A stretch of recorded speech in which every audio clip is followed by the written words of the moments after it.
Hey guys, this is another video in regards to acyanotic heart defects. My name's Jasmine. I'm a JCC student. This is the last video in regards to acyanotic heart defects, and this video is going to be talking about coarctation of the aorta. So let's get started.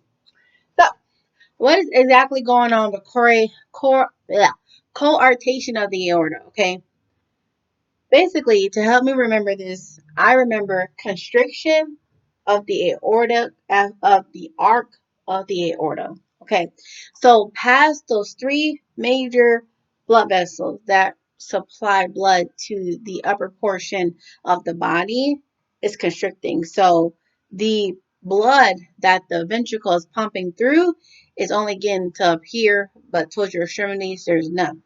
So what you're going to see is your left ventricle is pumping hard because it thinks that it's not getting adequate blood flow. Okay.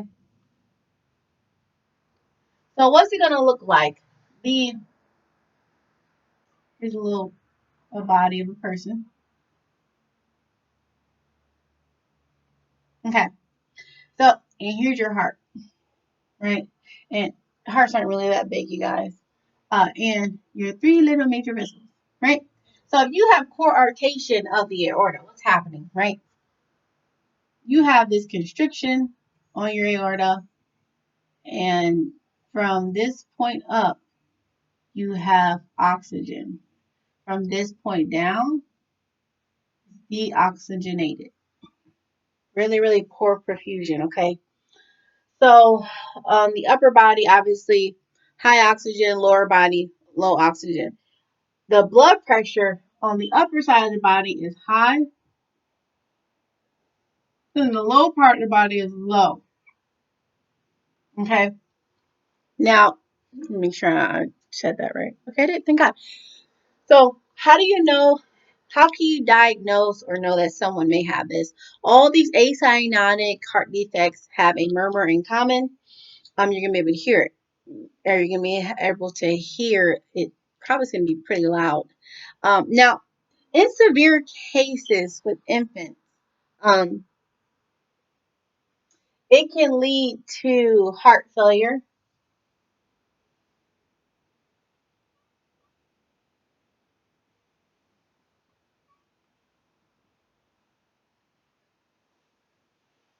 That's from poor perfusion,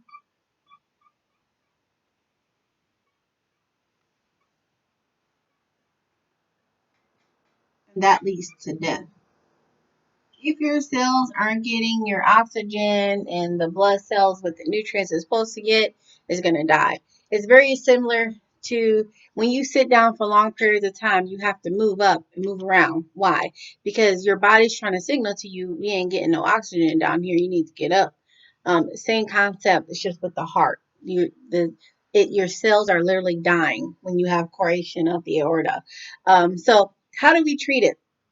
Well, with coarctation of the aorta, the PDA must remain open. And in the other condition, if the child had the PDA, you want to close it. But if they have coarctation, I can't talk today. I'm so sorry. Please forgive me. You want to keep it open, okay? So the treatment is keep your PDA open. Why? You want to keep the PDA open because it promotes blood flow.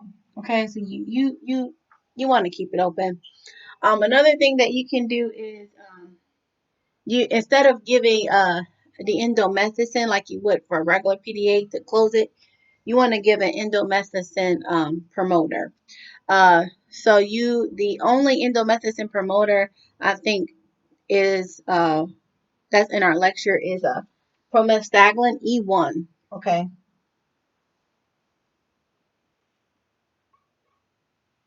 prostaglin E1.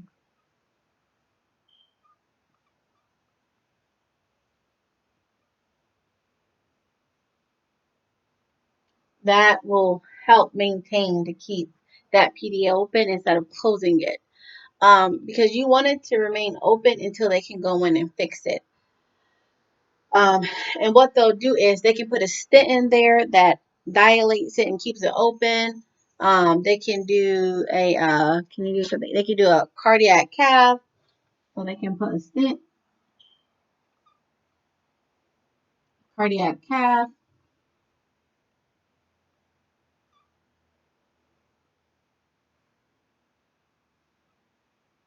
I think that's it. Yep. Other things that you can do to help give just to aid in the pressure is it's not our lecture, but just for P's and Q's in case it's on HESI or something, is diuretics and entropics. All right, so just to recap, coarctation of the aorta is due to constriction in the arc of the aorta. Okay, the left ventricle is pumping really hard to compensate for the fact that it thinks that it's not, and that the blood isn't getting to the organs.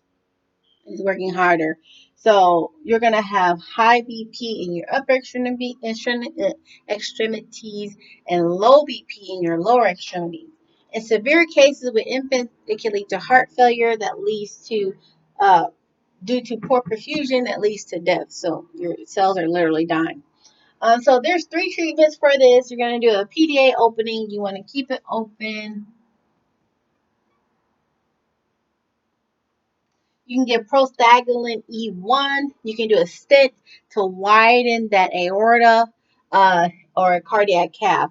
But prior to surgery, it's imperative that you keep it open um, just to promote blood flow, because that PDA in this condition is the only thing that's keeping the blood flowing to the extremities in this situation.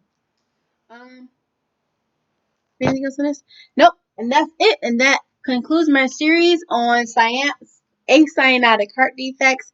I hope you guys like my video. Excuse me for looking away all the time.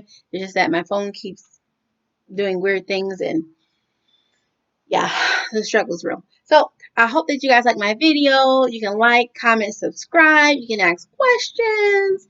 And if you're a JCC student going through nursing, I feel you. May the force be with you, and I love you guys, and I'll may see you guys next time. Bye.